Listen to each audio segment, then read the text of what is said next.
Hello, this is ITU Telecom TV. I'm Martin Warwick and I'm talking with Frederic Astier from Nokia Siemens.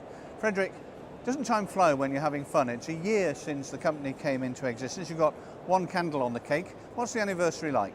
Fantastic year, Martin. I think in the last year what we've seen is an amazing integration between Nokia and Siemens network coming together.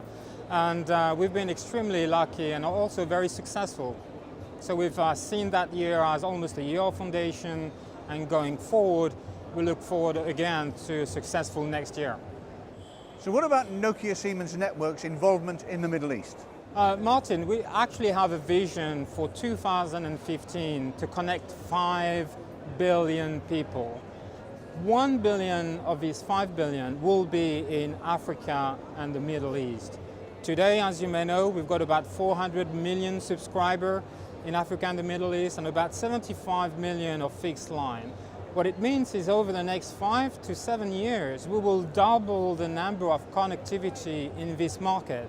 So if you want to grow, this is the most exciting place to be. One of the traditional, indeed endemic problems in continents like Africa is the sparsity of populations in the rural areas. How do you get them connected in to the new digital economy?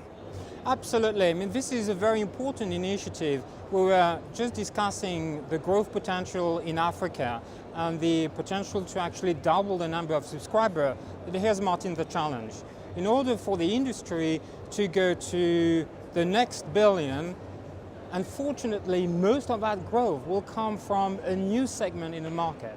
Today, in emerging markets, we're used to see average revenue per unit of about $7 to $10. And in order to extend our reach to the rural area, we need to cater for a new audience, which can only afford $1, $2, or $3. So Village Connection is actually born with the realization that to go into rural markets, we need a different business model, a different technology, and ultimately a different partnership structure. And that's how we started. And how's it progressing?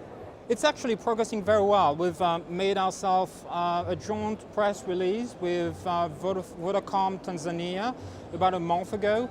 We are currently in discussion with a number of operators in Africa.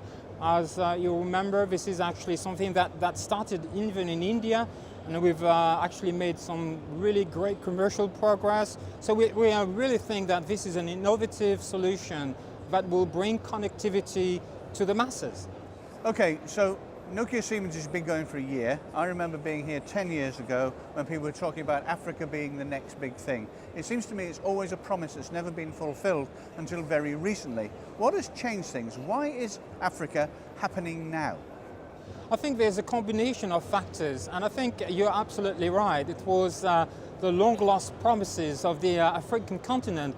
But look at the market today. Look at the result from the operator. I mean, MTN with currently 62 million subscriber growth, growing at 50%, continue to grow at 50%. Orascom with 74 million subscribers, continue to grow at 40%. Zain, the same success story. So today it's happening.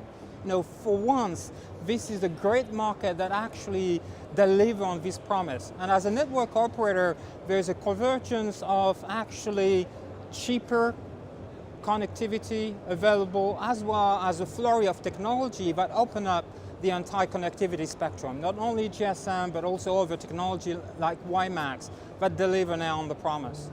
Okay, that's the technology on one side. Let's talk about the other factors that are affecting this and bringing about this change. Presumably, privatization, competition, a much better regulatory environment, and political stability all play their part as well. I totally agree. I think there is an important inhibitor in the past, unfortunately, which were both actually from the people perspective, but also from the government and legislation perspective, that have resisted really of making huge investments into telecom infrastructure. But there is a clear link between investment in telecom and GDP growth. So telecom, and we've recently actually partnered with Professor Weverman in the London Business School that shows a connectivity scorecard across the world, and there's a huge potential in Africa. For every 10 new people that you can connect out of 100, you're able to increase GDP by 0.6. So this is now some of the facts that have been proven into developed countries. And as a result, you've got more and more political willingness actually to enter this area, much more relaxed governments in order to really foster innovation. In the past and traditionally, it seems that the West has treated Africa rather like a sort of pet charity case. It's been about alleviating poverty, but now suddenly the focus is on creating wealth. What kind of a difference is that making? Actually, it is all about wealth creation. I 100% agree. I think there's been a big change now in the industry. And if you look at the innovation, we are looking now today, whether it's in banking, where you've got fantastic cases like in Safaricom, where you have an entire mobile banking that Nokia Siemens Network is actually supporting. This is true innovation that can be actually at the forefront of the industry. The same goes with education. I was before on a panel where we discussed about the impact of education and mobile technology. Bringing some of that innovation back to actually Europe is actually seen today, emerging market, and specifically Africa, is seen as an incubator for innovations, whether it's in banking, agriculture, healthcare, education. This is really where all the good things happen. Frederic Astier, thank you. A pleasure.